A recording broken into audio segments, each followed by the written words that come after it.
What's up and welcome back. I'm John Stark from ActMovieGuy.com, your favorite blind film critic, and today we're going to take a look at Harold and the Purple Crayon. This movie is now available on Netflix with audio description. So if you didn't see it in theaters, which judging by the box office, no one did, and you didn't rent it on VOD, then now you can see it on Netflix. You may have to look for it a little bit because it seems like the algorithms are really trying to push this movie out. And I know this film isn't like beloved by critics, but I don't quite understand why. Um, I kind of liked this.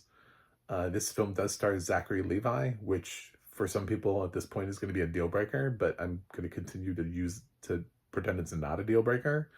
I advocated for him to continue as Shazam. So I think he makes a great Shazam. I think generally when you use Zachary Levi well, he is right for certain projects. And there's a certain joyous wonder that he brings to this role that works really well. I was kind of wondering because I didn't know he was in it. I didn't know who was in this movie. I didn't know. I assumed it was animated. Just stupid me. And therefore I wasn't as intrigued about the voice cast. It's not. It's not a direct like animated adaptation. It's partially animated. There's a little bit of it that's animated. There's animation within it. It's certainly there's some stuff that gets drawn in the live action portion, but what this film does right is it sort of asks an interesting question, and it asks an interesting question in a way that Garfield could have asked an interesting question this year with the Garfield movie, instead of the Garfield movie just feeling like some generic road trip plot that they just stuck Garfield into, with like a father character that we didn't even really understand or know that he had, and sort of like underdeveloped. And Harold and the Purple Crayon feels like it's made for uh, people who are familiar with the book, but also were like, well, the book can't really sustain a movie. So how do you adapt this? It also feels like Sony is sitting on properties and they're just pushing out things like Garfield and Harold and the Purple Crayon without much thought behind them. But luckily, somebody stumbled into a great idea here, which really made me think about some other properties and how that could be applied.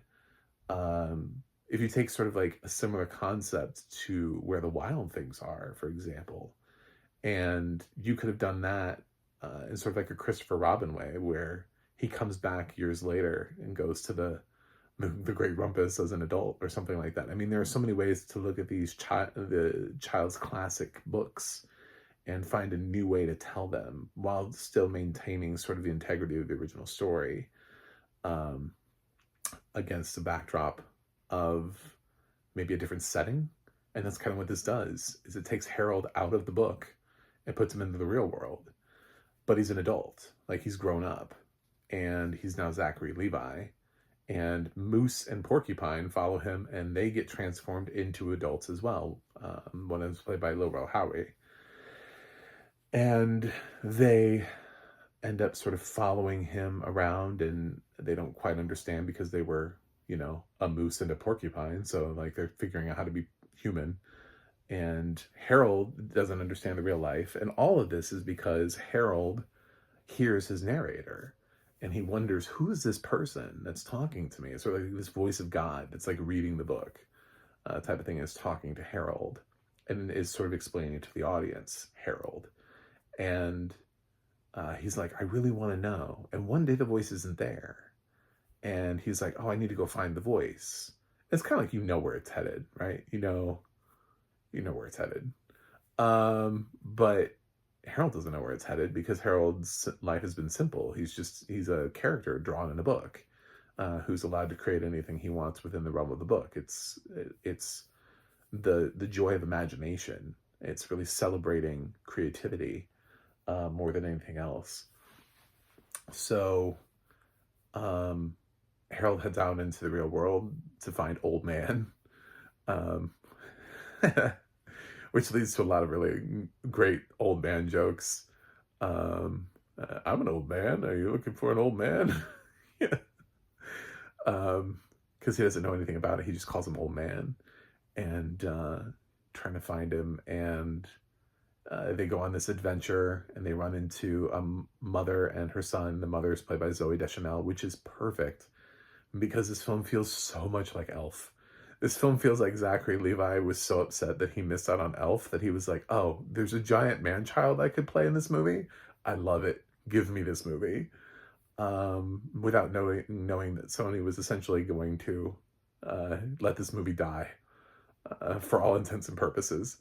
So, yeah, um,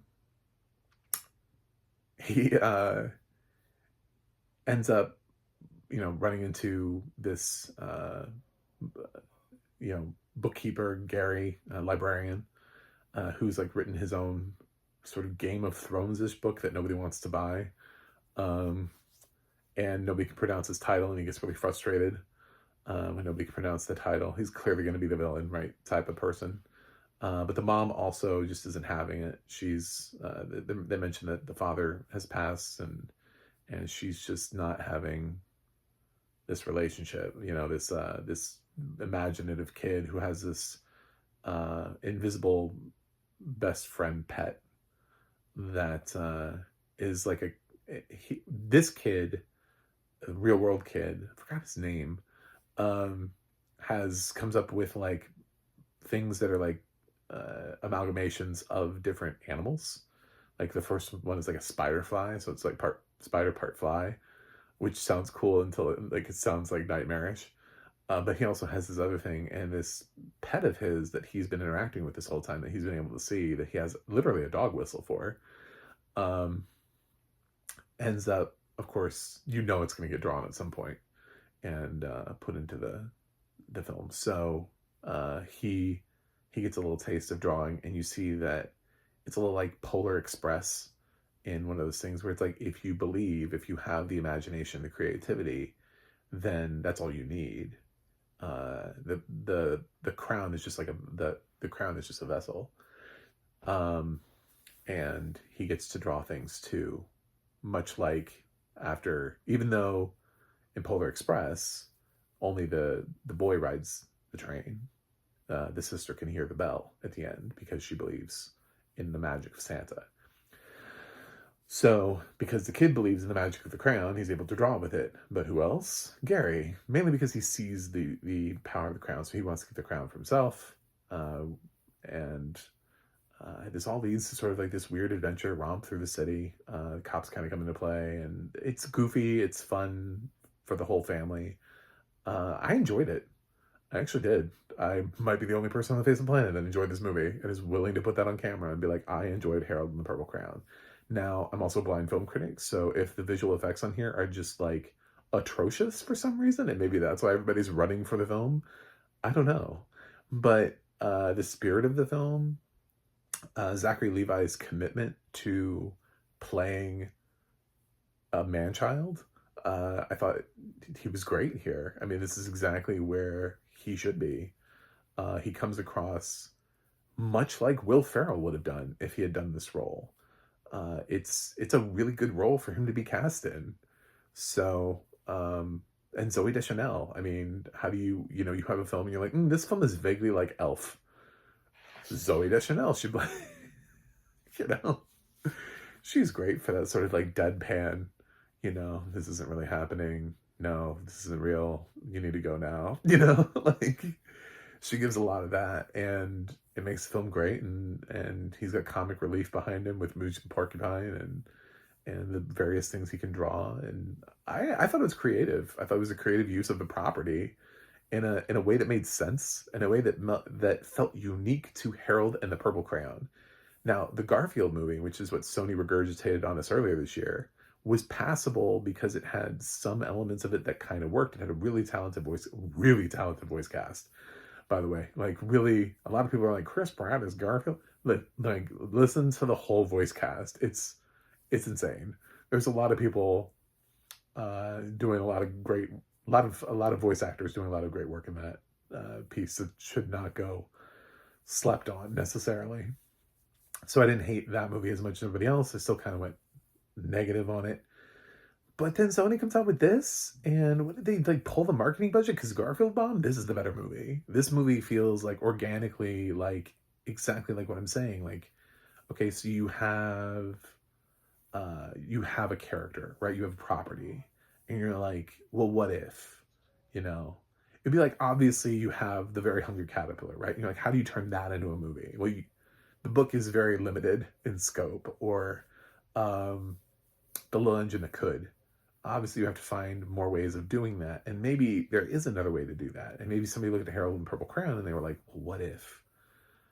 What if he entered the real world and there was this guy who wrote another book and he had to fight him because he wanted to use the power of imagination, creativity to bring his book to life, much like clearly had happened with Harold and the Purple Crayon. And what if there was this mother son thing and they needed help, and Harold's whole thing with the crown was to bring people happiness, and it just it kind of just makes sense. I'm not saying this movie deserves an Academy Award, but this movie deserved an audience of some kind. I think when you kind of bring in a little bit of creativity and ingenuity into it, and you say, let's not just make the expected, let's find a way to make the unexpected, but also in a way that pays homage to what was created before, where they're actually like seeking for the author. Reminded me a little bit of Christopher Robin, the Disney quasi live action adaptation, which had an adult Christopher Robin heading back to the 100-Acre Wood and finding Pooh and the gang still there, and them going on that adventure together. So I thought that was a creative way to use that property, because yes, you could have made a live action Winnie the Pooh with a childish Christopher Robin walking into the woods and going on, adventures, and done a literal adaptation of the book. Or you could do something that feels original, that feels a little bit different, that attracts both adult fans and reminds them of why they liked this thing when they were a kid and why they want to share that with their kids. And it doesn't ruin the source material. If anything, if your kids are unfamiliar with the source material, then they'll want to read the book. Same thing with Christopher Robin, because it's not so entrenched in the original source material and is more like a byproduct of it. If anything, it allows you to go back and your kids will be like, oh, where's the book? I want to read the book, which is great, because then they feel like it's something fresh that they get to then read that wasn't ruined by them just watching a movie. It's different than when you go to the movie theater and you watch Jurassic Park and then your kids are like, I want to read the book that's exactly like the movie. I mean, it's not. There are a lot of changes in that. It's a terrible. I'm sorry. That was Jurassic Park is just always my favorite movie, so it's always like the front of my brain. But yeah, the book is wildly different than the movie. So you could absolutely give your kids the book, although the book is much more violent and R-rated. But so I wouldn't necessarily recommend that. But anyway, getting off that topic. Yeah, it even encourages kids that way. So I really don't get it. I don't get the failure of this movie. I don't get why people didn't like it. I liked it. Is it perfect? No. No, it doesn't quite have that originality sheen that Elf had, where you feel like you've seen it for the first time. Where you're like, oh my God, nobody's ever done anything like this before. And the fact that I was immediately like, Elf, this is Elf with Harold and the Purple Crayon. But the thing is, we don't always do that. We don't always find you can't Elf everything. You can't just put Elf in every single franchise, and keep bringing things out of their book and or their cartoon or whatever, it only works with certain situations with certain characters.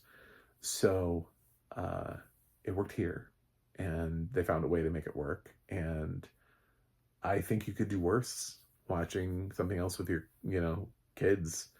I've certainly have seen worse things that, I wouldn't want to watch, but I'm sure my kids would be excited about, this is enjoyable for adults, I think, at least for adults who are still able to enjoy things like this, instead of adults who are like, I only watch French movies now. I grew up. My taste in cinema has changed. I'm very much into just Truffaut now. I started watch. My favorite movie is Bicycle Thieves. This movie's not for you. I'm sorry, even if you have children. Um, but if you're able to accept the occasional sort of like popcorn blockbuster mainstream entertainment film, yeah, you'll like this. And the audio description was pretty great. It gave me a really good uh, description of what was being drawn, how Harold was doing it, how he was sort of like drawing, and then the thing would appear, and then when things go away, they turn into like this purple dust. So yeah, I had a great grasp on this world and what it meant and all that kind of stuff. So I liked it. So I'm gonna give Harold and the Purple Crayon a B plus. Yeah, I I think Zachary Levi's definitely been in worse movies. I think honestly, this is better than his Shazam sequel. I would love to see him continue as Shazam, but I don't think that's going to happen. Um, so yeah, I go see this. It's on Netflix. You probably have it anyway. All you have to do is devote an hour and a half of your life to watching this movie. So thanks for watching. Thanks for subscribing. Comment below, like and subscribe, do all that good stuff, and I'll see you guys on the other side.